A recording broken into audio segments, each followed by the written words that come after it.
নমস্কার, আমি অনাবি। আমার রন্ধনশালায় আপনাদের স্বাগত।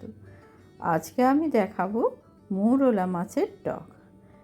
এই রেসিপিটা বাঙালিরা তো ভীষণই ভালোবাসে খেতে, এবং আজকালকার মানুষ একটু শরীর সচেতন, তাই জন্যে অনেকেই হয়তো টক খুব একটা খান না, কিন্তু গ্রাম বাংলায় আজও এর প্রচলন খুব বেশি। প্রথমে আমি কিছুটা তেঁতুল নিয়ে নিলাম। এবার এটা জল দিয়ে ভিজিয়ে 10-15 মিনিট রেখে দেব। আর এদিকে আমি 200 গ্রাম মতো মৌরলা মাছ নিয়ে নিয়েছি, ভালো করে ধুয়ে পরিষ্কার করে নিয়েছি। এর মধ্যে অল্প একটু নুন, অল্প একটু হলুদ দিয়ে দিলাম, দিয়ে পুরোটাকে খুব ভালোভাবে মাখিয়ে নিলাম। এবার গ্যাসে একটা কড়াই বসাচ্ছি। কড়াইয়ে বেশ কিছুটা সর্ষের তেল দিয়ে দেব। মাছ কিন্তু সর্ষের তেলেই রান্না করবেন। তেলটা গরম হয়ে গেলে যে নুন হলুদ মাখিয়ে রেখেছি মৌরলা মাছগুলো, সেগুলো তেলের মধ্যে দিয়ে দেব।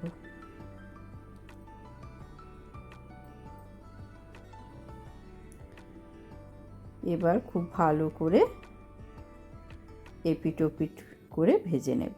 একটা পিঠ ভালোভাবে ভাজা হয়ে গেলে উল্টে দেব, দিয়ে অপর পিঠটাও ভালোভাবে ভেজে নেব।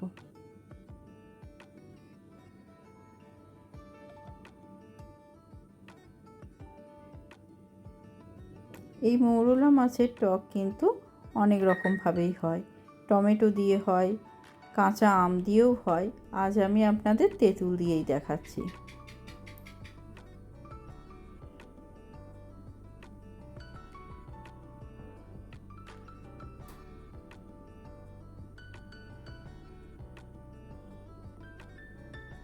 বেশ নাড়াচাড়া করে ভেজে নিলাম।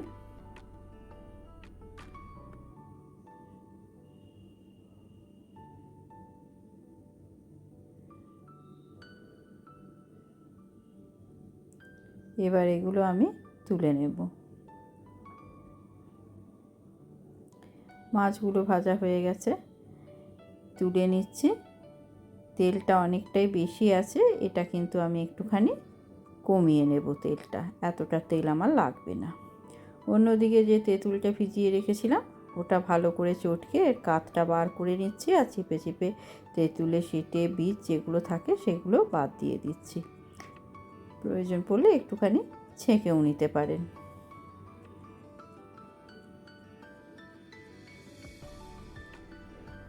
এবার ওই কড়াইয়ের মধ্যে আমি 1/2 চামচ 5 ফোড়ন দিয়ে দিলাম, আর একটা শুকনো লঙ্কা দিয়ে দিলাম। এবার এটা 20-30 সেকেন্ড একটু ভেজে নেব।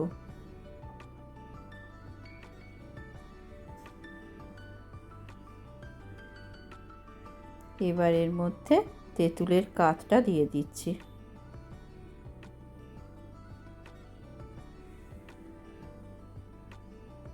আর একটু নাড়াচাড়া করে দিচ্ছি।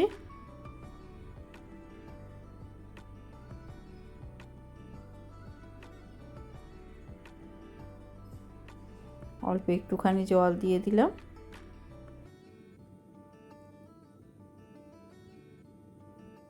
এবার অল্প একটু লবণ দিয়ে দিলাম। আবার একটু নাড়াচাড়া করে দিচ্ছি। এবার এর মধ্যে ভেজে রাখা মাছগুলো দিয়ে দিলাম।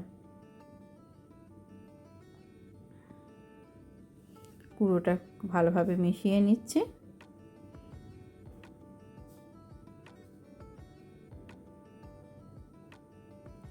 এবার আমি এর মধ্যে একটু জল দিয়ে দিলাম।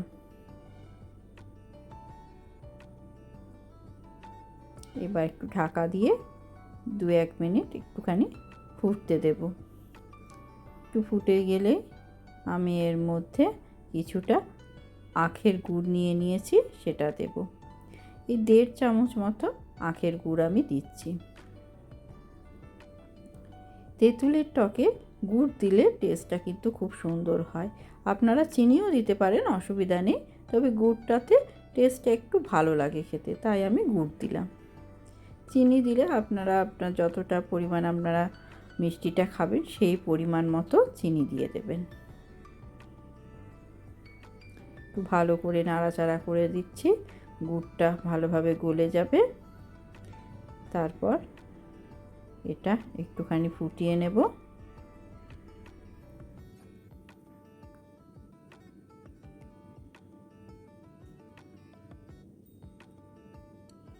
দু মিনিট মতো ফুটিয়ে নিলাম, ব্যাস এবার গ্যাস অফ করে ঢাকা দিয়ে রেখে দিলাম। এটা হালকা তখন একটু ঠান্ডা হয়ে আসবে, তখন এটা ভাতের সঙ্গে পরিবেশন করুন, খুবই ভালো লাগে। আর এই গরমে তেঁতুলের টক খাওয়া খুবই উপকারী। কেমন লাগলো আজকের রেসিপি জানাবেন। ধন্যবাদ।